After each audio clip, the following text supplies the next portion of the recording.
This is Wild on 7th, your favorite Wild podcast. Did you guys see this? This is unbelievable. What is that all about, Kinger? Get in here for the real thing. Like, let's get weird. Maybe I blacked out trying to figure out what was going on. Doubt, worry, fear, because that's what we're breaking the mold on here. Welcome to Wild on 7th, presented by Pilot Games. We're here until it's here. Welcome back to Wild on 7th, your favorite Wild podcast, presented by Pilot Games. Make sure when you're out having a good time and you're thinking about dipping into that pull tab box that you instead grab one of the tablets and use our friends' product at Pilot Games, because when you do, your community wins. I'm Ryan Carter. I'm sitting here with my man, John King. And Kinger, would you have thought if I said to you that there's one team in the NHL that hasn't trailed for a minute this year, that it would be the Minnesota Wild? No, I just laugh. Isn't it funny how a season changes? We were saying we hadn't had a moment. I couldn't even remember who scored the goals when they scored them, and then we get a goalie goal just to get a goal. And we're like, it was true. Like, the Wild hadn't played great hockey the first 3 games of the season, but they hadn't trailed either. You know, they lost 2 in OT. But they hadn't trailed. HARD, hard. I think they're playing that way, and they're putting in the work. It's a little bit early 2000s Wild. I mean, it's sort of like It's not pretty. Like, we had 4 shots for half a game the other night, and we absolutely stole it against St. Louis. So I don't know. I mean, they're grinding. I know they evened them out as the game went on, but it was kind of a slow start. But I think in some ways I think it's developing like a winning mentality, though, because they're like, it is a grind, and to win it needs to be a grind. I was watching another game last night where Vegas was up on Tampa 3-2 with like 2 minutes to go. Tampa scores 2 in those 2 minutes to win the game in regulation. Well, it's a grind. You have to grind in the Wild. Like, you're right. It's not pretty. It's not 4-1 every single night. But they haven't trailed. You know, they haven't conceded the first goal in a single game, and it's fun to watch. I like a 2-1 hockey game, and the feeling of that. It's like Lauko said, right? Don't eat the cotton candy grapes. There's no cotton candy grapes with this year's squad. We're playing hard, and getting off on the front foot makes a huge difference. They had the stat on there on Bally's. It was like we're like 90% when scoring first. I mean, it makes a huge difference. Yeah, and haven't conceded the first one yet. I have to admit, I'm a little jealous, though. We broadcast Bally's, we get the first couple of games, and then all of a sudden the national feed comes in and they get the Wild's best game of the year and a goalie goal. I was like, are you kidding me? How did they know that in the middle of summer when they took that game? It's a unicorn. By the way, there's going to be another goalie goal for the Wild this year, because Flower is just out of his mind about this. It's funny. When that goalie goal went in, my first thought was, they're going to be doing this all the time now. I mean, this is like, if there was a line in Vegas, will the Wild get another goalie goal this year? I would hammer it. I don't care if it's the rookie, Jesper, or Flower. Just like, well, it has to be Flower, because he wants it so bad. I mean, Brodeur, we got Billy Smith, we got Hextall, we got Gus, and supposedly this is what my wife tells me, is Flower pulls Gus aside's like, hey, I don't even know where she would have seen this, maybe on my talk on the radio or something. He's like, hey, we're up by 2. You got to go for it. And they cleared the lane for him, and everything whole thing set up. But they weren't. Was this like Flower was like his coach, like his goalie goal coach? I mean, I don't know, but for sure Flower is not sleeping until he gets one. Right. He might play next year just to get one. Yeah. I mean, now he's going to have to Brett Favre this retirement thing. For sure. He's like, one more. It's like Motley Crue, the final tour. Because I bet he's right now out at Tria just rifling them. Yeah. I agree. So you're going to be watching every time the Wild have a 2-goal lead. Yes. And if you are watching, what kind of snack are you going to have? Because we got to get to these ads early. We got a great show. Well, it's been a sticky season, so I would probably go with caramel dip from Jimmy's. I'm a big fan. They also have a salted caramel one. It's a little harder to find. It's got like blue on the tab, but basically find the apples. If you're someone like me that doesn't do a ton of grocery shopping, just go in there, look for the actual apples, the real fruit, and there's like a crate of this caramel dip sitting right there. 'Tis the season. Caramel is coming. Jimmy's, don't you be messing with my dressing. That sounds good. You know what happens when I think of caramel and stuff? You kind It's of like fall, and like leaves are falling. okay. And they are right now. The leaves, it was windy last night. The leaves are falling It was off. very windy. And with that, prices are falling.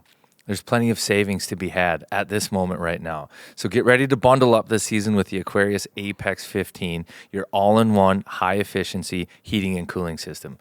Imagine a high-efficiency heating and cooling system, a heat pump, an air purification system, a best-in-class 15-year parts and labor warranty program, all bundled together.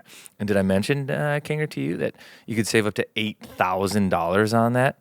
Don't miss out on this cozy deal because the temperatures are falling. You want to stay warm. You get that? That was nice. Warm gloves. Schedule your free new system consultation at AquariusHomeservices.com. Aquarius, earning the right to be recommended. That was smooth, buddy. We're getting better. I thought it was good.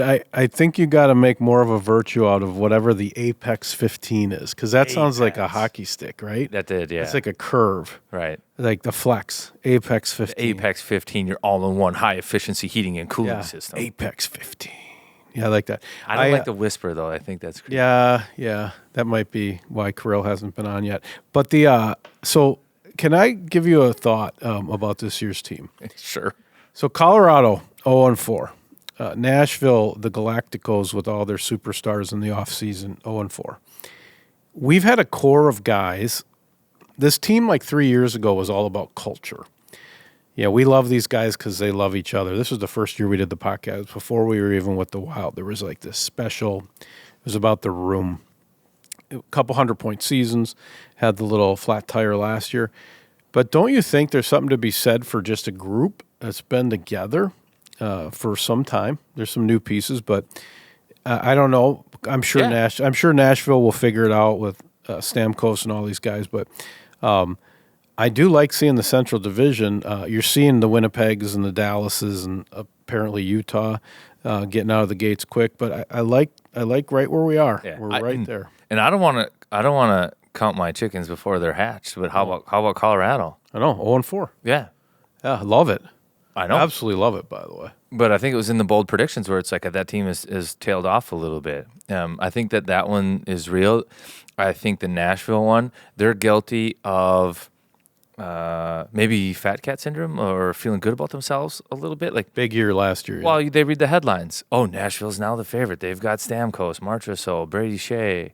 They go out, they have the best off season. Now they just have to show up and the wins are going to pile up. Well, that's not the way it works. Not so easy. And to the point you're making, there's a club that has a sour taste in their mouth, the Minnesota Wild, and they're absolutely grinding for every point. And at the end of the year, it doesn't matter how much money was spent in the summer; it's how many points are banked during the year. And the Wild have gotten off to a good start. Camp was weird, man. I just walking into Tria, it was like determined. It was a different feeling, and I think the coaching staff even said this. You might have mentioned it. He's trying to get them ready for how hard it's going to be. And I think they're ready. I think they're ready for the grind. And I know it's a long season, but they've shown some resilience. If you can create this mental edge and maintain that for 82 games, that is a huge competitive advantage. You just can't manufacture or hocus pocus a mental edge. It has to be earned. It has to be there. It has to be organic. And I think that right now it looks like they're developing that. And there's some hardened, I think, people and performances out there, like Ryan Hartman, sneaky good start to the season, right? Maybe didn't feel good about the way he played last year. How is he playing right now? statement. His dog's birthday the other day. Yeah. Great story from Hartman. Yep. 10 photos. R.I.P.. Happy birthday, dog. R.I.P. That dog had passed. Oh, really? Yes. Can we take that out? Delete. Gustafsson, same thing, right? Like he's got a statement that he needs to make this year, right? He's come out, he's been great, and he scores. You know, I don't know what his summer looked like, but it seems like he dedicated it to. Yeah, there's a lot of focus. A lot of focus. We're burying the lead a little bit, though. I mean, what's going on here? Breaker 19er. The guest of the day is Mikko Koivu. He's in town.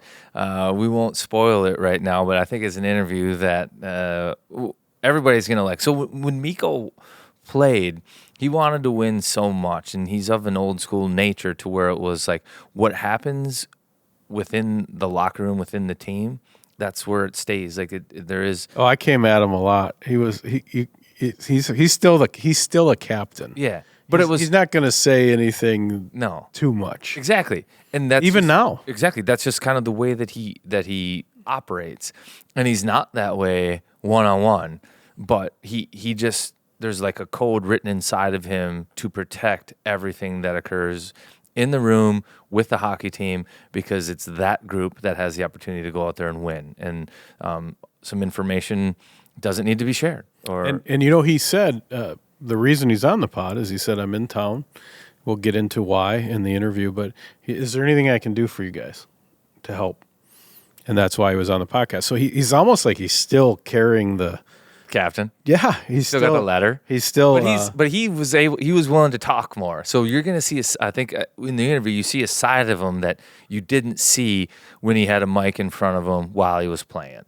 It's the first time on the podcast, by the way, we've had two people with their jerseys hanging in the rafters on the pod at the same time. Did you know that? No. Yeah, because Mikko has his jersey retired, and I'm a Wild fan. So you're 18001. No, I'm one. Number 1 is retired. I don't know if you know. I thought you were going with I wore number 18, so that's number 18. No, we don't count that. No, so I was going to say there's 3. Team of 18,000 is not in the rafters. So it's not in the rafters. That was just a brand phrase. Tell you weren't a member of the team. 1 and 9. So both of us had him retired. One thing just for fans, I found he's I don't know what I thought he would be, but he's a little scary. He's big. Like when he walked in and was like, Kata. Yeah, it's like the Terminator. And he was kind of early, all black. Like buttoned up, not a hair out of place. And he kept staring at me when he would do his answers. He would switch who he was looking at. Yeah, he's more intimidating than I remember. Yeah, there's something there. That would be... that could be a handful on the ice, I would think, back in the day, if he's leaning on you. Yeah. I wouldn't want to get on his bad side. Let's just say that. I think you already are. I didn't do anything. I tried to get him to kind of, what do they call it, spill the tea. He was not playing with that. He gave us some good stuff. It's a good interview, but I couldn't get him to, like, well, now that you're done, let's really let the fur fly. He, like you said, he carries that crest of the Wild, like the tomb of the unknown soldier. He's still wearing the C. As far as he's concerned, he will do no harm to the Minnesota Wild. Right. Which is pretty cool. That is neat. Yeah. And it shows why he likes Crosby so much when he talks about that. Because he's the same. Yeah, because Sid, probably even after he retires, I don't picture him, leaning back on chiclets and getting dirty about his career. I think he's just going to be Sid until the end. Right. Let's go back to the goalie goal a little bit, because there's some information out there that I think fans will like to hear. Did you know that it's only the 10th goalie goal? We talk about this with Mikko a little bit too, but 10th goalie goal that's scored as a shot. Yeah. And 15, but some of them were the delayed penalty. You made a mistake passing. The last person to touch it was the goalie, right. But then the other team launched it. It's basically an own goal. Yeah. Yeah, so 10. And by the way, studs. A lot of great goalies score goalie goals. So we could get a lift here. Billy Smith. I was going to go this route. Here's the name of the goaltenders: Tristan Jarry, Linus Allmark, Pekka Rinne, Mike Smith, Cam Ward, Chris Mason, Mika Norinen. I didn't know that one. Evgeny Nabokov, Jose Theodore, Damian Rhodes, Martin Brodeur, Chris Osgood, and then the two names that you had mentioned, Hextall. All those guys. somebody actually asked me to look into when they scored the goalie goal and if there was an upward trajectory to their career. I have no idea how we would do that. But, I mean, I think this is good. If you score a goalie goal, I think it helps you be a goalie. Like, this is a big deal. He's on a heater. Think about the names he's there with now. I know.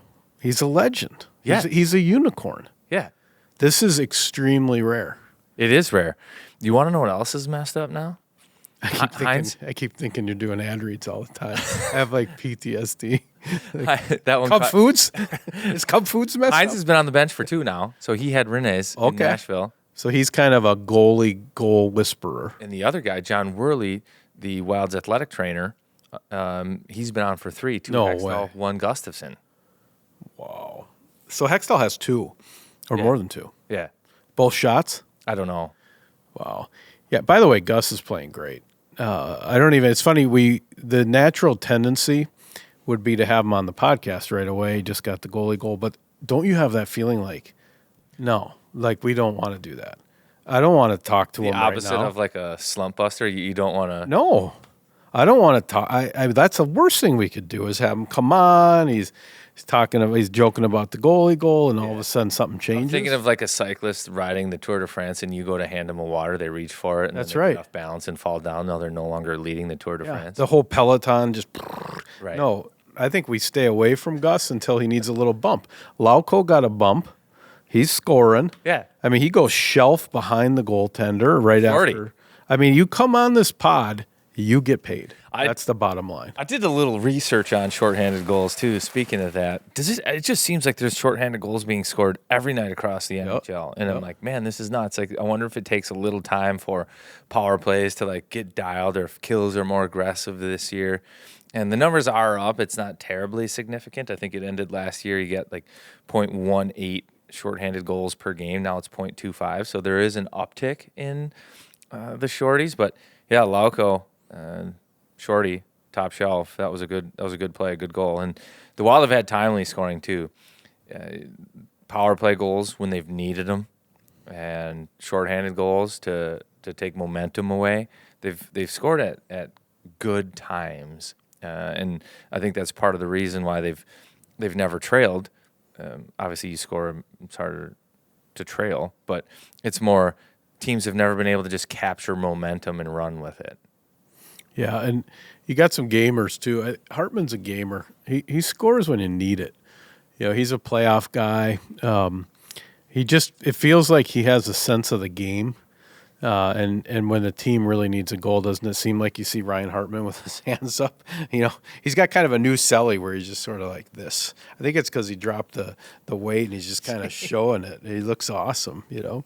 I mean, both him and Gus, right? They kind of went crazy in the off season, and it's paying off. Yeah. We had Rossi 2 years ago with the off season, And Faber last year, Yeah. most important off season of my life. Hey, by the way, These dudes have the mentality in the summer that seems like it helps. pressure and improvement is paramount. Then it seems to pay off, and it has really. It's a long year. What are we? 4 games into this? I've enjoyed it. It hasn't been easy, but I like the results. When this comes out, the only game we're going to miss is we got to go back to Columbus. So as we're recording, this is Friday. We had the opportunity to have Koivu as a guest, so we jumped at it. And because that we're recording a day early, and so we'll miss the Columbus game. But we think it's worth it because the interview is great.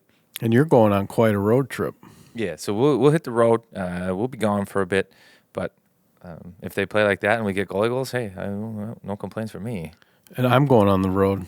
Ooh, that's why you brought that up. I Okay, am. tell me about it. I'm headed down to Florida. I'm going to take a little peek at the Wild on next Tuesday night against the Panthers, against my boy Matty Tkachuk and his dangling mouth guard.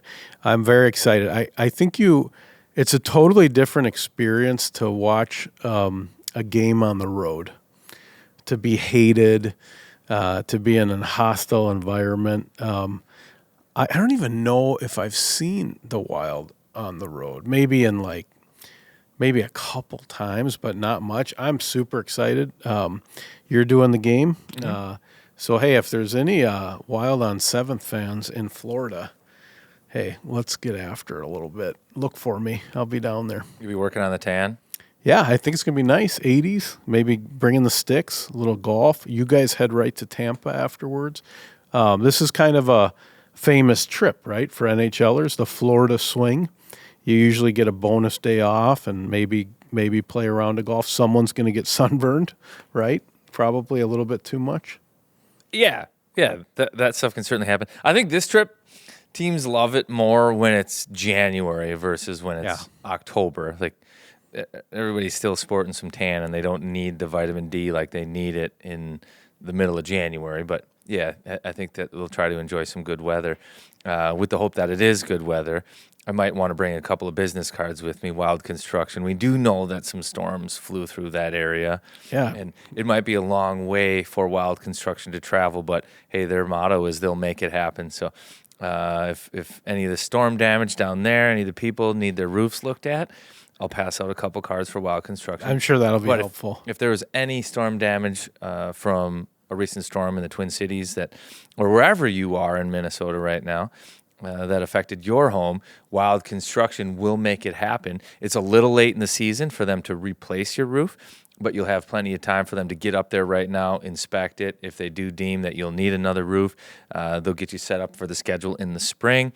There's multiple other reasons why you might want to get them up there in the event that you have ice dams or you think the insulation isn't right. If you just want to be comfortable that things look good going through the winter, look them up, wildconstruction.com. And if anybody else is joining the road trip with Karts and I, don't put this in your carry-on. This would have to be a check bag. I would encourage you to head over to Cub, get some Busch and Busch Light 24 packs. They're $19.99 at Cub Wine and Spirits. I don't think those will explode because I think it's pressurized. Get some delicious Honeycrisp apples. We already know what we can put on those, $1.77 a pound. And then in case you have a letdown, so we get a big wild victory, your body relaxes, get some cough and cold season. It's cough and cold season. $5 instantly when you spend $25 on a little bit of medicine. Bad medicine, as Bon Jovi would say. So head over to Cub, your neighborhood grocer, put it in the check bag, and we'll see you down in the Sunshine State. Hey, fellas, are you into Dainty Bites? I'm not into Dainty Bites either, especially when it comes to my treats. I like big treats, like T-Rex cookie treats, 7-inch monsters. T-Rex cookies, it's not just like eating a treat. It's an experience. And you can find this experience at every Wild home game. And if you can't make it to the game, well, then you can go to Cub Foods and find one of their freezer packs. Or you can go down to their store location in Eagan and get yourself, well, some cookies to bring home and bake or some ready-made for you. 7-inch monsters. Like I said, it's an experience. T-Rex cookie, no Dainty Bites.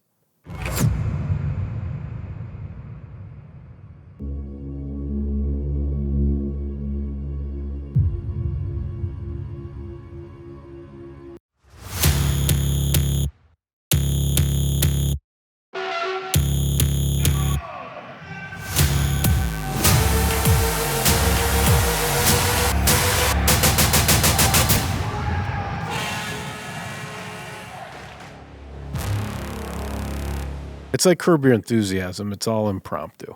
Yeah. We're trying stuff. Can you get us back on track? Yeah, a Halloween party. You see the Wild had the Halloween party? Yeah, a couple good costumes. We'll dissect We'll this. have to get into this. We need an 8x10 printed out next time we're here, glossy, after the road trip. Try to identify everyone. Have you picked out a Halloween costume yet? Don't do Halloween costumes. Because why?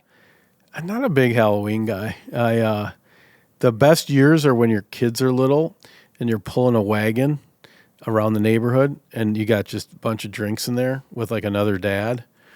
But other than that, besides when you're young and your girlfriend's wearing some amazing costume that is probably inappropriate, and then you get the wagon years, and then after that, like I'm a 50-year-old dude dressing up in a costume. I don't know. It doesn't work.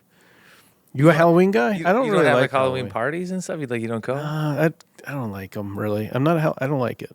Okay. Do you love Halloween? No.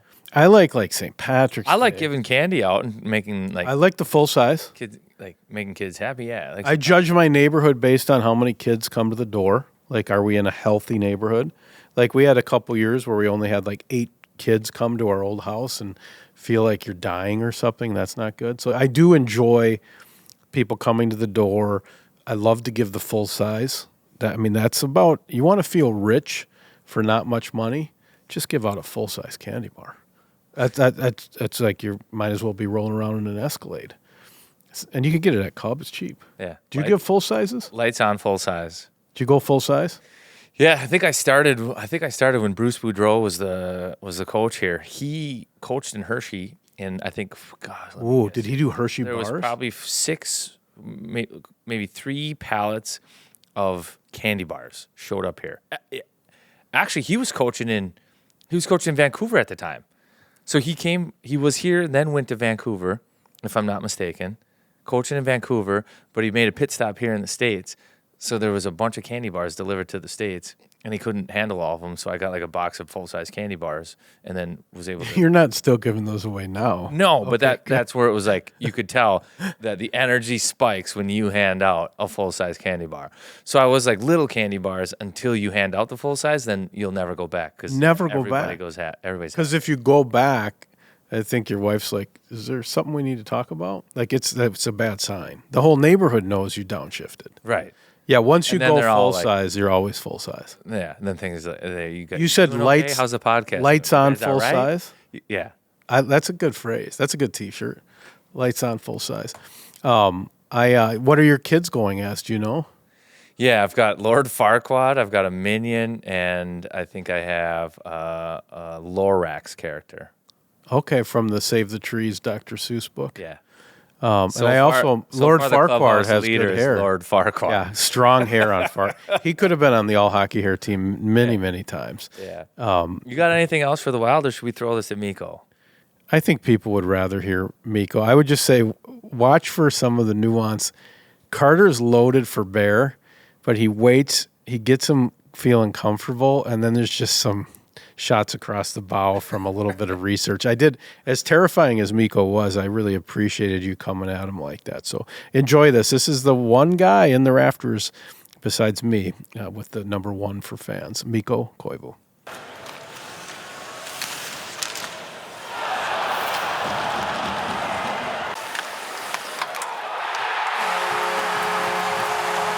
Not many people up in the rafters at Xcel Energy Center, but one of them is a legend that is gracing us with his presence.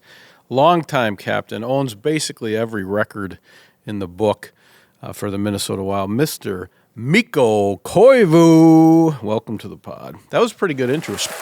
Oh, sponsored by Duke Cannon. This will be awkward now.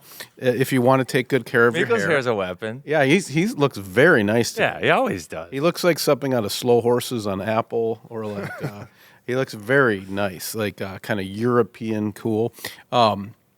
Duke Cannon, if you want your hair to be a weapon, check it out. Great products, Minnesota company. You can find them at Target. I'll work on that transition, Duke Cannon, I promise.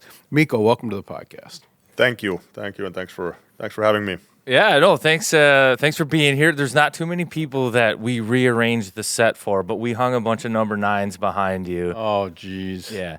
And sellouts. We maybe hid a picture in there of me winning a battle against Mikko Koivu, if we could get a zoom. Yep, it's right there, up underneath him. I can't remember that one. Somebody was a little stronger. I can tell you management saw that play, and eventually they said, this is why we got to get Ryan to Minnesota. So if it weren't for Mikko letting me win that battle, we wouldn't be here at this podcast table today. So thank you for letting me win that one.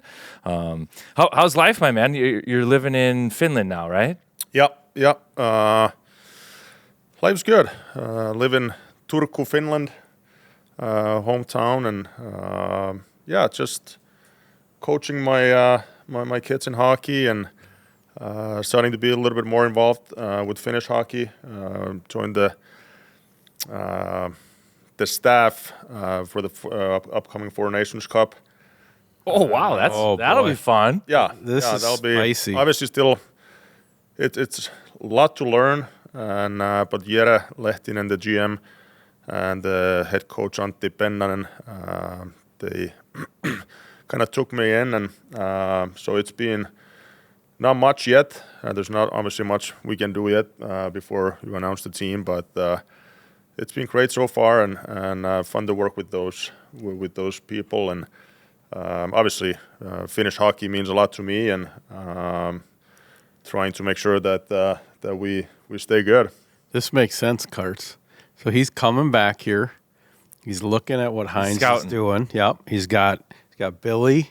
He's looking in the trash probably at practice plans, trying to figure out what USA has got going. Now this makes sense. He is a spy. He's recruiting some moles too. I know. Yeah. Yeah. Oh man. Check my bank records now. See if you can't get a look at them, because there might be an influx of money from the Finns. Well, that's going to be one hell of a tournament. I mean, Boston, Montreal, couple days with back-to-back games. It'll be hard. Like, the teams are nasty. Obviously. Well, they're, what I think is intriguing about it is that they're going to be different.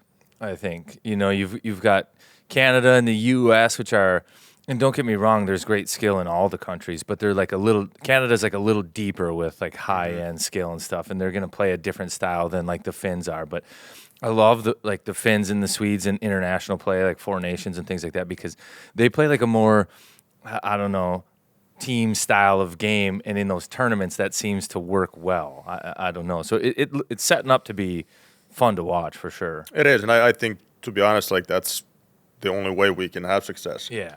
To be a good team and play roles and have like exactly. role guys. That's and been our identity and our strength for a lot of or many years, and but obviously the skill now that our team has too, with all the great players, it is very, very important for as a country and for the kids coming up. They're idolizing them, and so we're very fortunate to have them, and it's pretty deep too. A lot of players in the NHL. Yeah, tough choices that are going to have to be made. It is, and hopefully everyone stays healthy, and so then that makes it harder. So you said you're coaching kids too. So how old are they? 9 and 6. Okay, so that's like a squirt and kind of just like a mite. So we just go like, so my youngest is a U10. Yeah. And then U7, my youngest one. So it's a lot of fun. Yeah. I really enjoy it.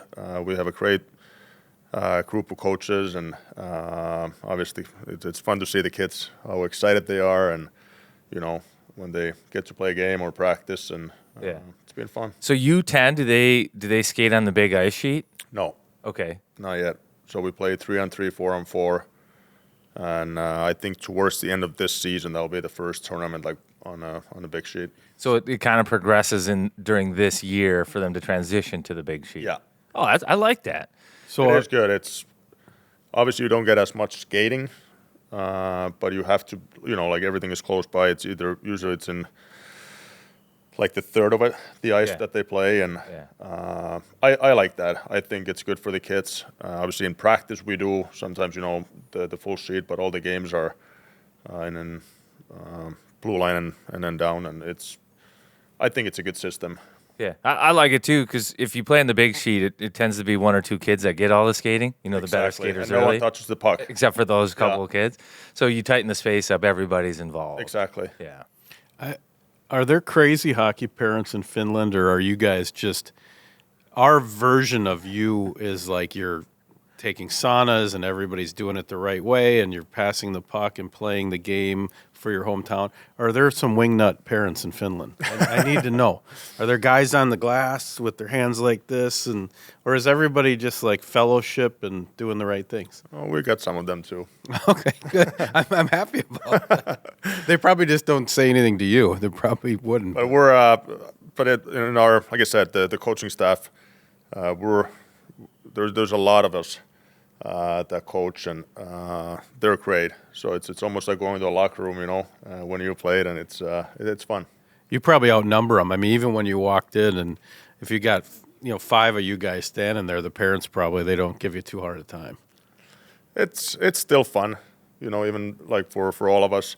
But I think once it gets more competitive, it might, I think that goes everywhere. It's kind of the nature, and but but so far it's been very good. Are the kids in awe when Mikko Koivu walks into their locker They room? have and no call idea me who coach? I am. Really? No, Baloney. great.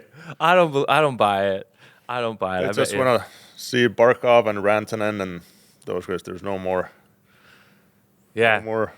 They're too young. Yeah. Old hat. You're an OG. You're an OG. So what? I know, but I'm going to set you up for this one. What brings you back to the States then?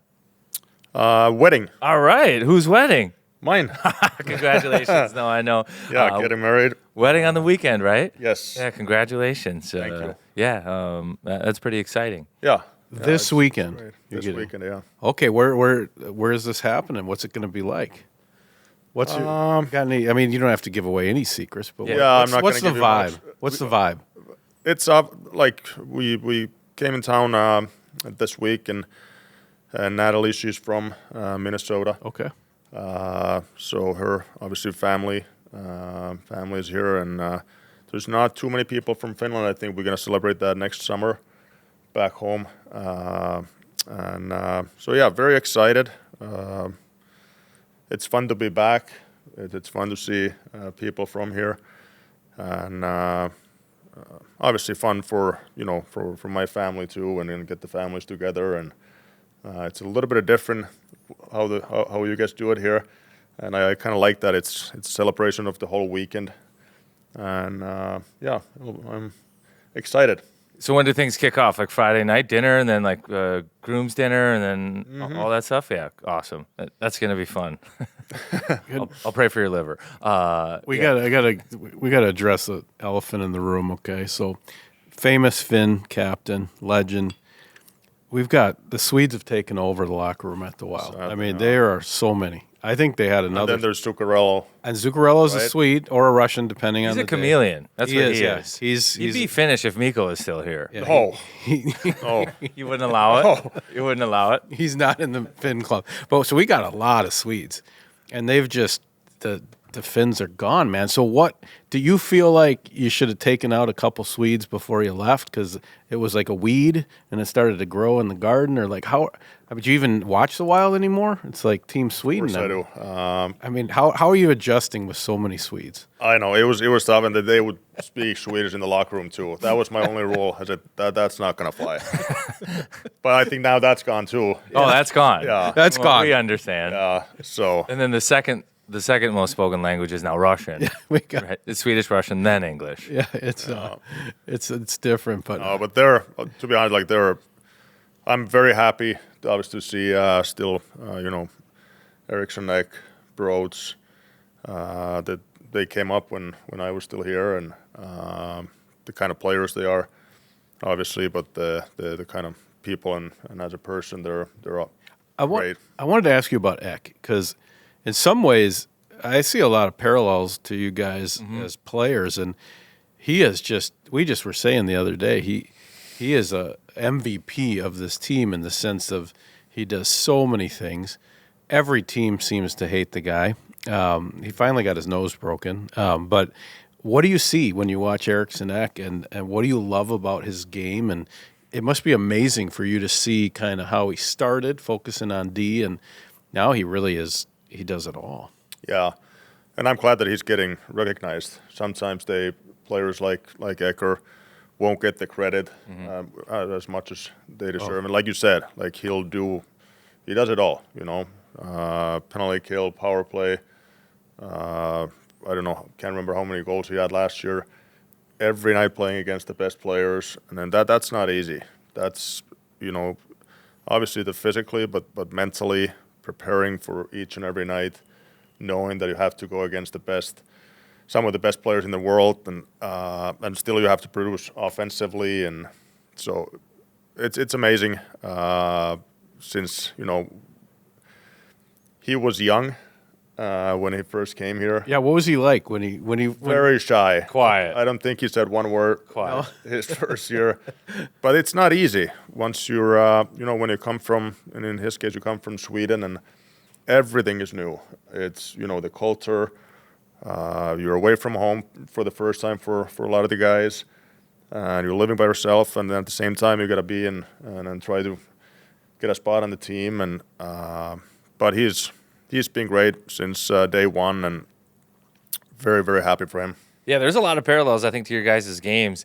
I'd say the main difference is he likes a good rebound goal and you like a good pass to a guy on the back door. Like that's really the only difference. But the battle levels there, I'd give you the upper hand on faceoffs, and I want to ask you this: like, what do you think is required to be a good faceoff guy? Because since you've left, I don't think we've had somebody over 50% in the faceoff circle, and Ecker has all of the things that you need to be a good faceoff guy. Like he's big, he's strong, he's quick, he battles, he takes a lot. There's plenty of practice, but he hasn't been over the 50 yet. And every year he's gone up like, I don't know, from 48% to 48.5 to 49 to 49.5, and this year he might get over 50.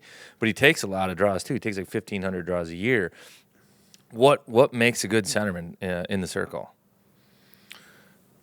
I think everyone has their own unique style. But I think for me, what you need to realize that's a battle, and it's the first battle of the game or the shift, however you want to put it. But so you have to. Somebody is strong, someone is quick, but you gotta be smart, and I think it's the experience on all of that, and obviously the reps. Like you have to stay on it all the time. You have to study your opponents because, for example, for Ecker. Like a lot of the, let's say at home, a lot of the face-offs are against the same players or the same center because you were matching up, right? So I think you have to kind of study it, the players, and I think for him, obviously you get stronger, when the years go by. But what makes it challenging for Ecker because he takes it not just on his strong side. Right. So you're also on your so-called weak side, so it makes it a lot harder. Right. To have a high percentage. Exactly. Right. And I also some teams, like if you look at it, some teams like the centers, they just take on their strong side. Yeah. Face-offs. And those guys are better. Obviously. No doubt. Like you go to JT Exactly. Miller, who takes him on a strong side in Vancouver and only power play draws. When you take shorthanded draws too, your percentage goes down. Because anything to the wall, you're likely going to lose, Exactly. Something like so that. I know the percentage, but I think it's not always accurate. Like if you're a good face-off guy or not. Obviously, it gives you a little bit of direction. If If he can win, if he's you're always good. over 50 year after Good. year, you're going to be good. Yeah. But in his case, for example, like I said, defensive zone, weak side, strong side, like you have to do it all, and that's not easy. So you're making the case for you being a great face-off guy instead of just a good face-off guy because you did it all: power play, penalty kill, weak side, strong side. And I think you're right. Like you watch some of the centermen, and you have to learn their movements and what they're trying to do, and then you have to predict it. Then you have to be like on your backhand, like Ecker's big and strong. You can't go strong backhand all the time. No, and especially like then if you go against the righty, it doesn't matter how strong you are. If he's quicker, so there's so much that goes into it, and I think a big part of it is too, like your D and your wingers. If you know that they're helping you, for example, Granlund for me, I knew he would always be there. Yeah. And it just makes it so much easier. Well, and that helps the percentage. I say this too. You take 20 draws a night. If your winger wins one of those, that's 5 percentage points higher. Exactly. If he wins 2 of them, that's 10 percentage points. Yeah. If he outbattles the other guy, because 8 of those draws might go straight sideways. And if your winger can win those, all of a sudden now you're like, yeah, buddy, that was awesome. I got 10 more points in my percentages. You know? Yeah, absolutely. Hey, so I feel like we're catching you at the perfect time. You're heading into this wedding. You're going to be a storyteller. Maybe you got a groom's dinner tonight. Now that you've been out of the game for a little bit, you had the jersey to the rafters, a rare experience. Who are some of, looking back at your career, who are the guys you miss in the locker room the most? The hot stove guys, the personalities. Like if you had to be out on a pontoon boat with 3 or 4 guys from your career, the biggest beauties, who's on that list and why? I don't think I want to name them. I know it's going to sound a little. This is all playing into or the you're spy, kind of the spy disappointed. persona. But I just don't All the Finns. think it's fair. He dropped Granny's There was- name. He misses Granny. There's so many. I see of what's them. happening. There's younger, then there's the older ones. but I'll say the trainers. Yeah. Like even DaCosta. this morning when you get a chance to go and say hi, and it's like you never left. They're just how much they do for you as a player, but the support you get and the friendships that you create. That's something that I miss, and obviously there's a lot of players too, but they kind of make that locker room and the team, to be honest. Like They are the team. Exactly, they are, especially when things are not going your way. That's my memory. they certainly can be the glue. There's no doubt about it. They can be the glue that brings things together. They know and hear everything from everybody too, because everybody trusts them. They're filters. That's why it's important to have good room guys, like good equipment guys, good medical guys. Because as a player, you have to be able to trust those guys too. You have to. And the Minnesota's guys are extremely trustworthy. They're in a tough spot too, because they're in the middle of the coaching staff and the players. Yeah. And like they might know management's not happy with you right now, but they might give you like a hint, like get it going, but they're not gonna sell you down the river. It's Well, how about this is easier? How about Carter? You played with Carter. I mean, this is easy. We got to know what was he like, a little quirk, a story. What you got? Any Carter stuff for us? nothing like specific, but I do remember when he came from Jersey, right? Yep. And you could just see the winning mentality. And I think you always want those guys on your team. And I didn't know you at all before you got here, but I think on and off the ice, just the mentality, the pro he was, and obviously once you get to know him a little bit more, then you're starting to get the humor and all that. But so that took a while for me. Maybe it's the language barrier, but yeah.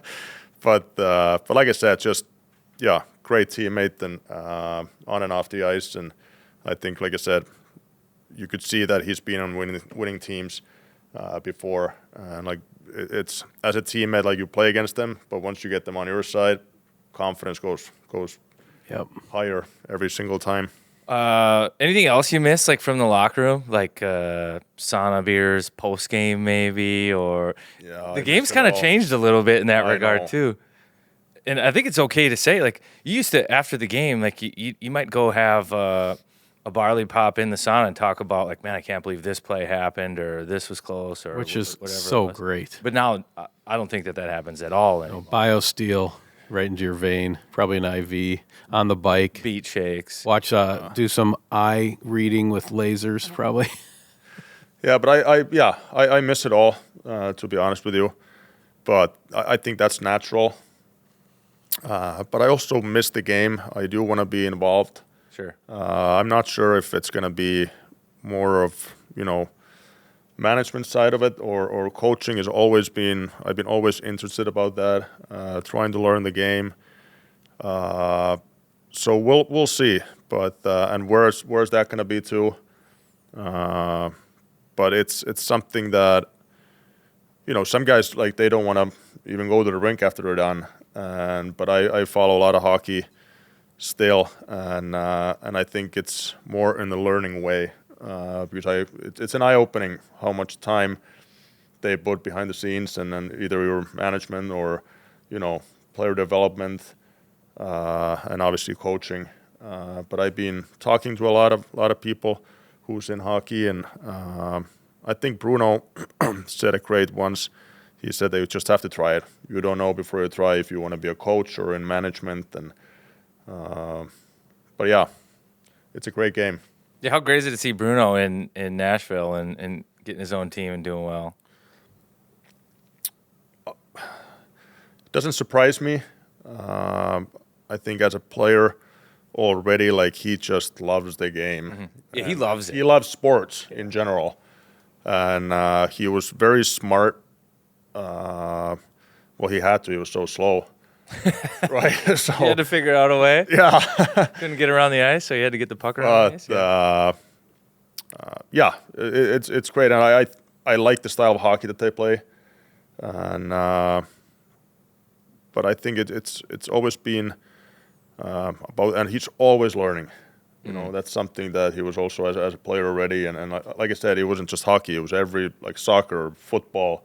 Fantasy football. All that. So, yeah, obviously happy for him. Yeah, that's good.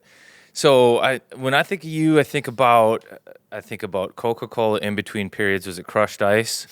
Did it have to be crushed ice? Oh, Dr. Staylock before this? No. Yeah.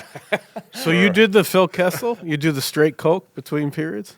Yeah, I did. That's So outstanding. why? A lot of that, But not it must like a work. whole can. You'd have like a sip or two of Coke. Oh, in between okay. periods. Sometimes it was a whole can. It was a whole can Yeah, sometimes. but it had to be cold. And the There ice, was like no, crushed there was no, ice. no, that is not true. So we'd crushed have ice? the drink That is cart. Al Staylock. And when did you go? No, to it golf? wasn't Al. Did you go to golf You yesterday? could ask Al. You could check my messages. I'll give you No, I my don't phone. want to. I'll see we used him. to have the Trust me, drink I'll see him in a couple of days. So, By the way, did you see him just go, when did you golf? Did you golf yesterday? He's like giving you like 3 shots in one, like doing him dirty. So the ice is haven't like the talked- little balls, like the little. there was like no the- Crushed ice. ice.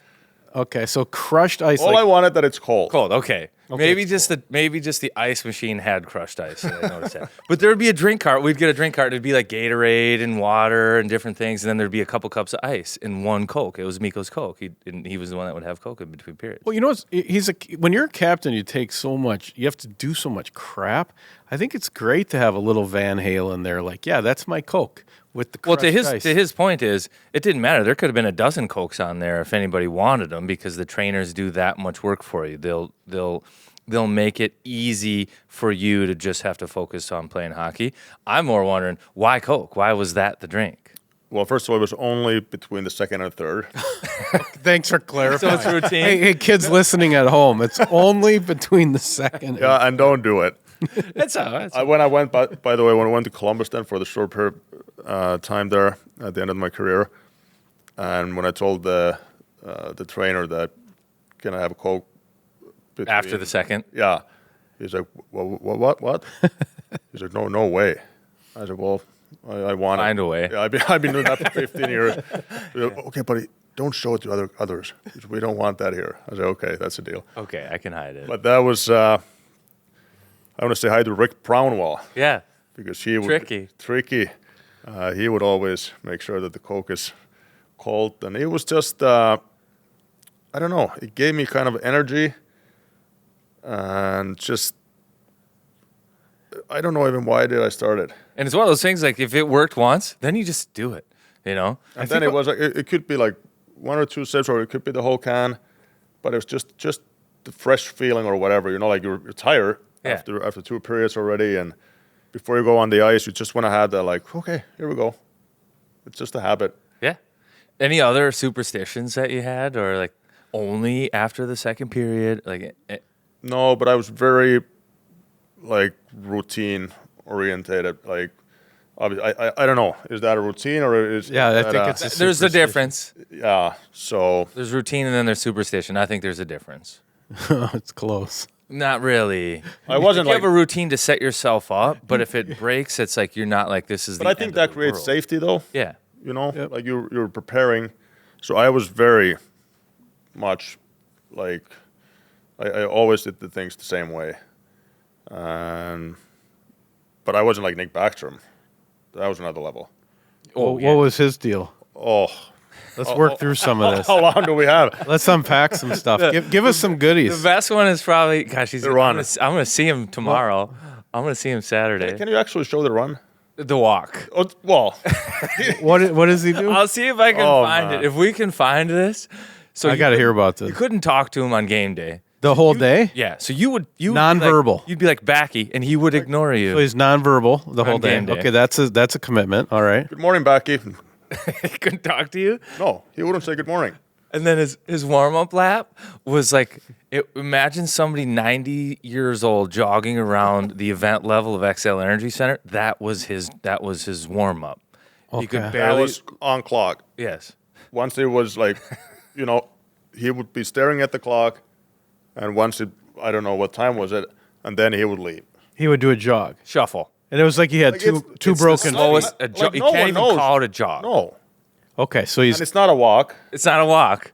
So I don't know. so how long a did it? 90-year-old person speed walking. I You know love what's it. actually funny? So when Mike Rupp got traded here, Yeah. obviously it was a game day, and he didn't have a car, and he goes, "Hey, where do you guys go eat your pregame meal?" I said, "Well, this and this spot. Like, why don't you come with us?" He's like, "Yeah, that would be great." And he goes like, "Who should I ask for a ride? Because I don't have a car." Oh no. I said, Backy? Ask Backy. He loves that Oh, spot. he was. Rougher came to the restaurant. He was like, what's his deal? I said, yeah, he didn't talk. We were laughing. How do you even call him on game day and ask for a ride? He doesn't speak back. Well, he's at the rink. So, Oh my God. yeah. Finally, Yeah. we can talk about this. Yeah, I know. How great is it? Yeah. I think he still does that as a coach. Oh, I don't know. I saw him in the press box. He's looking good. He's doing well. Yeah, Good. he seems to like the gig he's got there in Columbus. How long would it take him to get around the rink? Is this like a 5-minute deal? At least, probably. Wow. Is he listening to music or anything? Couldn't tell. You can't. You can't tell. Can't talk to him. All right. I forgot he's nonverbal. Okay. You might. He. I think he knew it was weird. So when you would try to talk to him on a non-game day about this stuff, he knew what you were doing, and he still wouldn't want to talk to you about it I support all of this. This is good. But he wouldn't even talk at home. on To game his, days. to his family, nothing. No, nothing. Oh, that's like a monk or something. It's a whole nother level. I love it. I would love to know the why. Like your why for the Coke was it just tastes good and I like it. It makes me feel fresh. I would like to know his why on that. Yeah, I did talk to him about it at some point, and I think he just... He ran away. It started in Finland, I think. You see, it was kind of, like he was never in the national teams or, younger. And once he started doing good, I think it had something to do with that. Yeah. Like, Again, it's one of those things where if it worked one time for Exactly, you, then yeah. it's like what you do. Like I did this one day. I tried to focus. I didn't talk. I was dialed on this game and I was good. And you're like, I'm going to do that. But I think that shows too, like, you got to be mentally strong. And, Tough. like, how many get games the- he played? Like 60 a year? Yeah. And to do probably that- like 600 total games. And you know? he would, like, pre-game skates, he would get exact the same amount of shots every day. Like, it was a whole day process for him. So speaking of goalies, did you see Gustafsson got a goalie goal? That was awesome. I know. How great is that? Yeah. It's all over even in Finland. You can't miss was it. right away. It's very rare. It's like a unicorn. It was fast. 15 total ever. Oh, And really? I think only 10 have actually shot it in. Okay, the So- tip or something. Yeah, so 15 goalie goals, and 5 of them are like the goalie made a save, and It bounced all the way down, or how did the those other ones- team picked up the puck. You know how Marcus got a goal a couple years shot it ago? back Oh, in yeah, their yeah. net. Shot it back in their net. Yeah, he got an empty net goal, but he didn't shoot the puck. The other team got it, and then he was the last one to touch it. Delayed power play or something. Yeah, or it hits off of somebody or something. But yeah. Pretty neat. There's a couple goaltenders on here. Pekarine, he scored one of those. He did, yeah. Yeah, 1920. He scored a win. Where's Mika Norinen from? You know that name? Finland. He's Finnish too. Yeah. Finns got Played the for Finns Buffalo. they're well represented on the goalie goals. Yeah. Oh, yeah. They play the There's a puck. lot. I don't know. I don't think. I think or they as a goalie. I think they learn that here more than in Europe. I feel like. I think because there's smaller ice seat and Yeah. they want to be involved more here. But I might be wrong. But there's some good ones. Speaking of Al Stalock, he maybe played goaltender the first 58 minutes of the game solely for the opportunity to try to get a goalie goal. He's just waiting I for could it. see like he's just grinding 10 years for the chance to get this goal. Hey, I remember you just That would have been tough. Yeah. Think about Yeah. him coming to the room after the game. Oh, Oh God, he would have bobbleheads made and before the end of the game. So you were always a hard guy to play against, and I think this year's Wild team is embracing that mentality.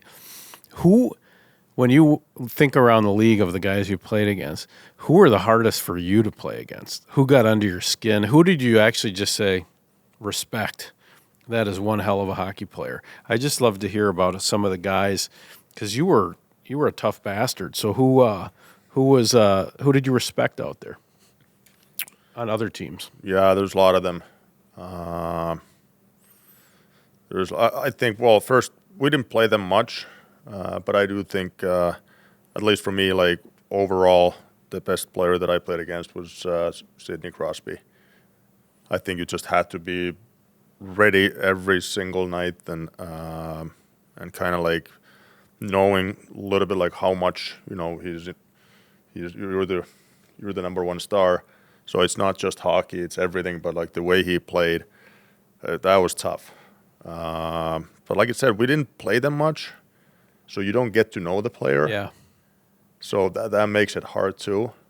I can remember one scenario where I was playing the middle and I was out there in a shift with Crosby, and I was hyper focused on him, and I've got him right where I want him. I've got him angled. I've got everything I want set up, and things are going well. And then boom, next thing I know, I'm in like a mental pretzel, completely out of shape. He was so good and is so good that he would give me information to get me where I am in that moment. Like he's 2 steps ahead of me, and then all of a sudden he'd spin out of it, and he's attacking your net 2-1. You're like, how did this just happen?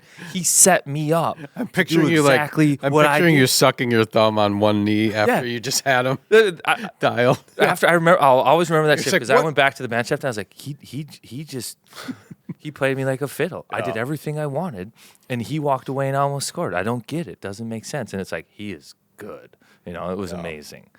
And still, the level he's at, like, it's unbelievable. I know. If you think about it. I know. It is. And what you're talking about, too, is how he carries himself. I mean, he's the ambassador. That's what I mean. He's got to say yes to everything. He's been the face of NHL hockey for 10, 15 years. You can't have a bad day. When you ask, like, who you respect, I think that the whole package in that, it's pretty... And how about the legacy? Like he's got the winning legacy, he's got the production legacy, and now like the teammate legacy too. He's great. Like he takes $8 million in his swan song deal because it's the right thing to do, and because he wants to win one more time. He's got 3 cups. He got the golden goal in the Olympics. He could make $12 million right now, and nobody would bat an eye on that, and nobody would say that that's a bad deal at all. And so he's leaving a ton on the table for a chance to win. I don't know, like just across the board, like from the generation that we played in, like he's the guy. Did you talk much? Did you a little mouth? Or, yeah. Never, nothing. No. Okay. Well, I shouldn't say never, but like not much. No. Who were the guys just constant? You're in the circle with them, and you're like, this guy. He never stops talking. Yeah, there is some of them, but one player I do want to say for like who I respected and you had to be ready was Shea Weber. He was to me like always, because we would play Nashville obviously. Yep. A lot of times in the season, and just everything with him, like the way he can move, how mean he could be, the shot, and for respect part, knowing from Pekka Rinne that he was a great teammate. So I think again, he's the one defenseman that I still remember, like you had to be ready when he's out there. I had a couple too. Chara, every time I felt like I played Chara, I left hurting. Like that guy would just make you hurt, and you're like, you played a lot against him. I didn't. Like, oh, man. Easter and Western, so it's tough. different. But obviously there's so many. Then so many players. The other guy is a little more under the radar, but Douglas Murray, I hated playing against that guy. You had to be ready too. Oh, that guy would just delete you in a minute. Like you'd think that you could like try to go power with him. No chance. You'd just be melted. Kevin Bieksa, he was one like always. Yeah. And we would play them. He's again. like a bowling ball. Yeah. And then he was good at it though. No, he was good. What's the optimal amount? The optimal amount pair of gloves for a game. Whoa, what do we got here? You didn't wear golf gloves under your hockey gloves, did you? Oh, you guys did your homework, huh? He's got this. No, I just know. I mean, I was. This isn't his wedding. He'd have to. I don't know what it is. I think it's 3 pair of gloves, but how many changes every TV timeout? Yeah. 3 pair of gloves in a period. All dry. It's about the dryness. Yeah. Well, Tony summed up whenever he, felt like it. So he he wasn't always awake, but if I could, always want to try. That's for the face-offs, I think, more than anything. And then that becomes a habit. Yeah. Like the Coke. Like when I started it, I would have 1 pair of gloves, but I played like 10 minutes. But then when you start getting more minutes. And I do sweat a lot, and just the new pair, or not new pair of gloves, but dry, and my gloves were stiff. Yeah. Like you remember, like they're thick leather or thick. yeah, they're not like today's gloves. Right. But yeah, three pairs. Did you have Tony put them on like a surgeon? Would you go like this and he would put each one on? Well, probably if you ask him. Yeah. Nobody worked harder. Ask him. But for fans that don't know, you've probably seen it on TV, but there's a glove dryer right behind the bench. Yeah. So there's gloves on there drying. That is also really nice when you get like because it's like basically a hair dryer, and you put your glove on top of it. You get warmth right away. You get warmth right away too, which is nice. That's a nice feeling. But some players don't like that. Well, I could see if you're hot. Like if you're hot, then it's not great. But No, but like they like wet gloves. You know, like and one pair for the whole season. yeah, I've seen that, but I went through, I don't know, more than 20 a season. three And gloves. everybody would make fun of me. 3 gloves in rotation, 3 a period. Yeah. Coke after the second. Now, Coke after the second. Now I got to get into the nitty gritty. So how would you hold your stick on the bench with your blade up, Always done. blade down? Wow, I didn't like that. Is there a right way to? Isn't that kind of 50-50? I don't know the right way to do it on the. Well, the way I see guys it, do if you're- both, right? But you never used it. If you're blade down, if you're blade down, you got to jump on the boards. He didn't even pause for that. I know. Then you got to flip your hands and then go. If you're the other way, you jump and slide. So I you're do- quicker to play. I if do your blade knob up. is I on do the blade up. down. But back to the dry gloves. What happens is, and you used like grip tape on the top of your stick. Yeah. That would soak up the water, the melted Exactly. ice, and the spit and stuff on the bottom. So then your hands would get nasty and wet. So then you'd either have to have That's why I dry would gloves. never- yeah. That's why you wouldn't do it. Yeah. Yeah. So it's a catch-22. I like that. What else you got on him? Just keep going. I mean, That's this not is- on him. That's just like, everything. He's a captain though, so everything you ask him, you're just trying to make him look eccentric with 3 gloves. He's been a captain for so long. He's just like, yes, well, that was for the face-offs to help the team. I would like to get a high percentage on the. I mean, he can't fluster this guy. no, you can't. He could be the mayor. You can't. You got any? You know, I got to say this too, like with. He's gonna come at you now. Oh, but I would wear the same gloves since, first it was CCM, but then they stopped making it. And then Warrior, they were able to make it. Yeah. And sometimes it just comes wrong. And Tony would battle, no, they're the same. I said, they are not. I said, they're not.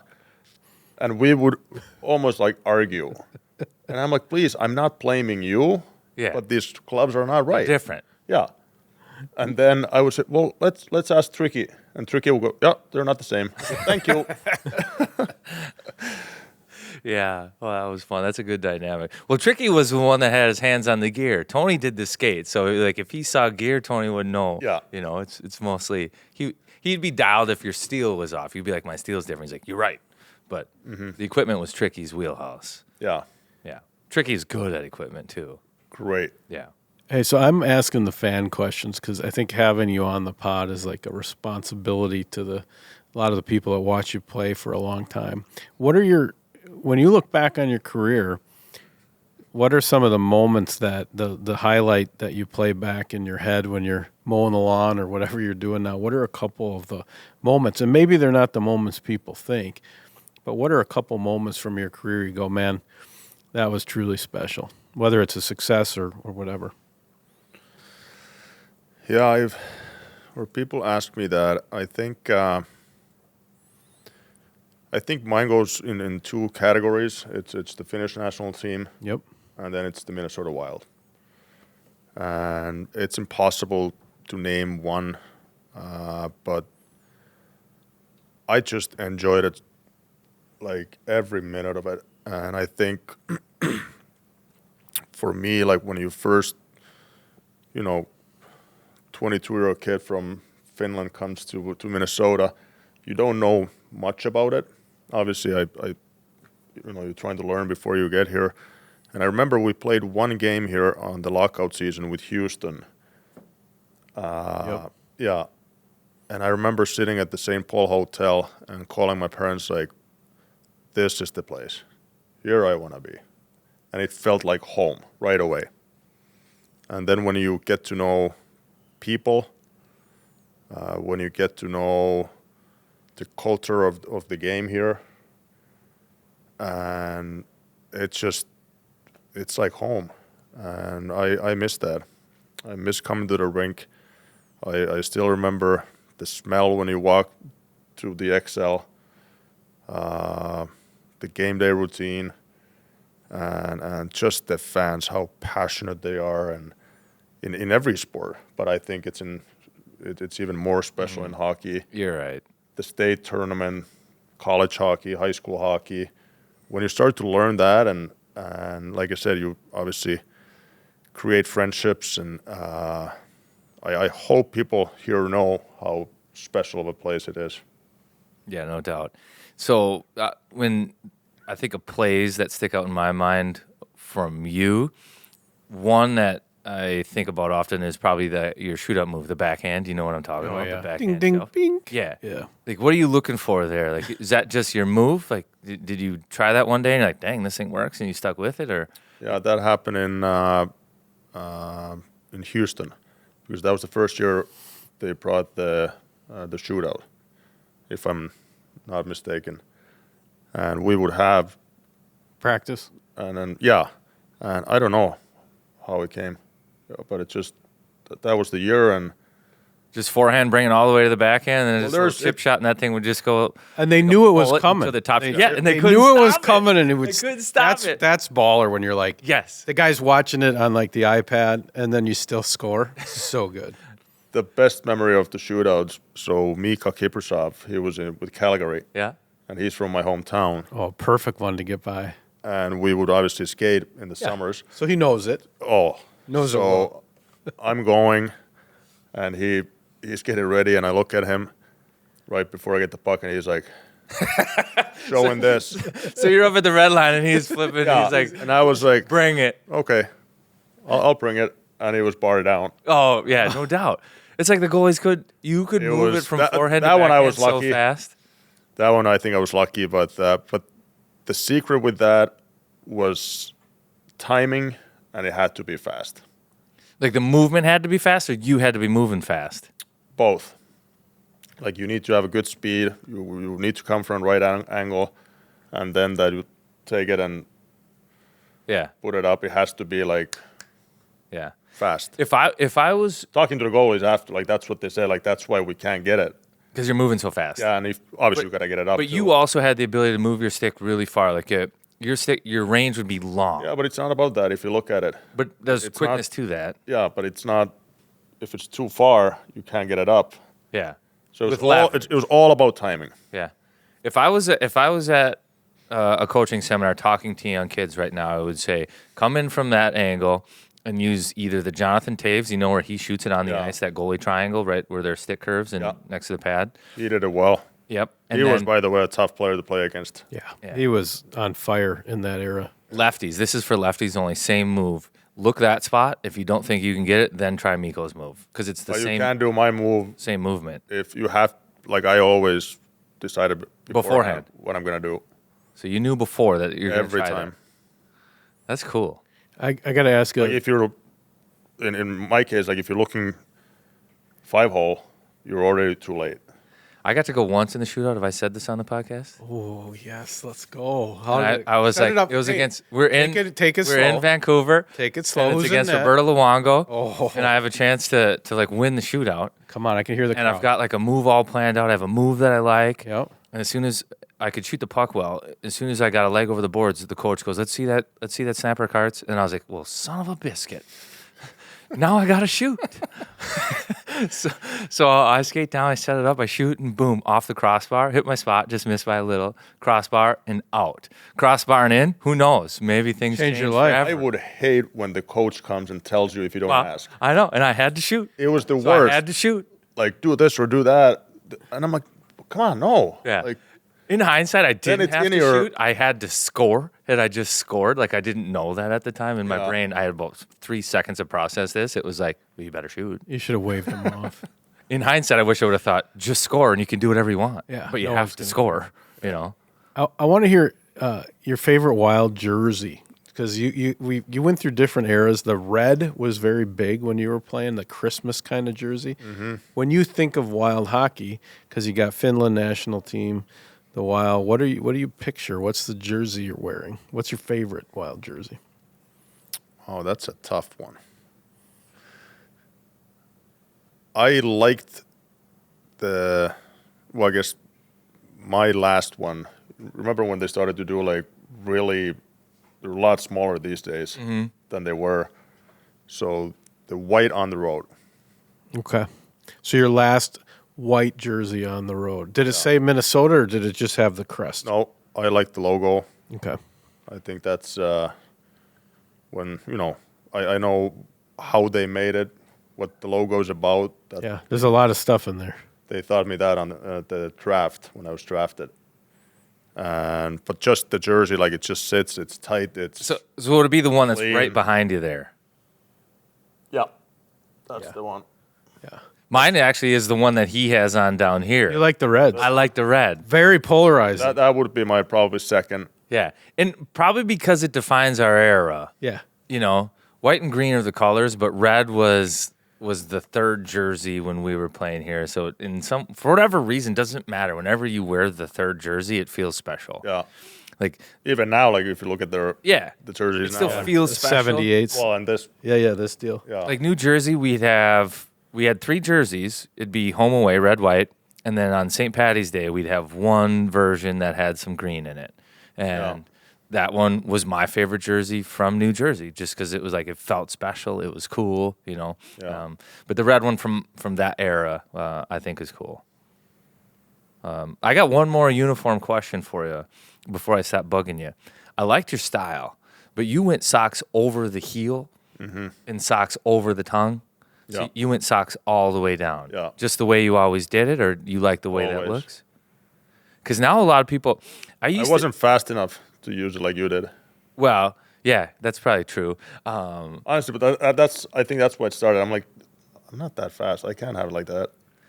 So growing you would up, tape it down like almost like a jean going over everything. yes, Okay. like boots tucked under your jeans, Yeah. fully. Boot tuck. But the way I did it later was I would let the heel part, the heel flap stay out. Yeah. There's a little more mobility, it felt like. But then that's dangerous. You can get cut. You can get cut. Crowley got cut Yeah. there. I think but then they got the cut-proof socks. Yeah, once they got the cut-proof Yeah. socks and stuff, that's when you felt a little more comfortable. But beforehand, it was, and I've had times too where it's like it's worth it. Like you never know which play matters the most, but you can get a stick caught back there too sometimes, and that can just like twist you up a little bit. That is, yeah. So if you have the sock covering that little area, the stick can't get in there. But yeah, so That wasn't my reason. Honestly, I think it was just like, that's what you did. and I didn't feel that because every time we would see like a fast player, usually they would wear like you did. Yeah, or tongues out or something. Yeah, and I'm like, I'm not that fast. But you can look faster. You can look faster. That's actually a good point. They do look faster. They do. Yeah, that's right. Those are like, what are those things called on the back of cars? Spoilers? Yeah. Yeah, that's what it is. Those are spoilers out the back of your jets. I just want to try all the stuff you guys have when I play beer league hockey. Like if I had hand warmers, if I had a Coke like midway through the game, I think sky's the limit. Yeah, I think a lot of it's just the National League. Yeah. You guys got it all set up. I mean, having that, no wonder you're going to win a face-off. If I got gloves put on and it felt like sunshine on my hands, That's all it was. I mean, you got it already. You already won the draw. It's all about the trainers, you know. I think so. We need a trainer on the pod. Yeah. Oh, That I mean, They wouldn't come on. It would never just come on. ask him. Tony would be here in it. He would not. Oh, He would yeah. not. I think He we would have love asked it. him. He would not. He'll come say like, no, I don't. I don't want to be there, and then he would actually call you the day after. Please, like, please. Actually, were you? Like, if you guys want, I can do it. Oh, that's great. You got anything else? on. No, man. I you haven't watched much of the team this year, or have you? Are you following the squad? I'm just curious if you had any thoughts, maybe Kirill, or I mean, this new era of the Wild. Yeah, I do. What do you think? Yeah, I follow. It's obviously not easy from back home. Yeah. But I look at the highlights, and I like to follow, especially the guys that I played with. Yep. Still how they're doing, obviously, and like I said, I had 3 teams. It's my hometown team in Finland with TPS, then the Finnish national team, and then Minnesota. Like it just, or the Wild. Those are the teams that I care about and obviously follow them. So I think it's good to get a good start. Yep. Obviously, as we all know, and I think it's extra important, obviously, for them being on the road so much for the start. Usually, the road one would be a month of March for us. Yeah. A lot of the times. Because of the state tournament and Yep. stuff. Exactly. So, but they have all the pieces. I think I like their depth now. They got, I believe, like more physical, and I think that, especially when you go on the road, it just gives you confidence, right? Sure. When you know that you have bodies that can check, can skate, can do it all. So looks good, but as we know, it's the division that we're in, and Yeah, we'll see what happens. it's tough, and it's every night, and how fast, like, you lose 2 or 3, yeah. you win 2 or 3, like it's a grind, and I think that's also when you retire. That's when you realize that. When like now that I'm even thinking as a, if I would be a coach, and I'm thinking like, That many games. and like you have to prepare like every day, and then if you do lose, or Right. so you gotta be nonstop, and how much they work. And so talked to Tuomo Rutsu a lot. Obviously, he's coach for the Panthers, Yeah. and that was him, or what he's saying. Like, he's like, it's great, but it's so different than as a player. Yeah.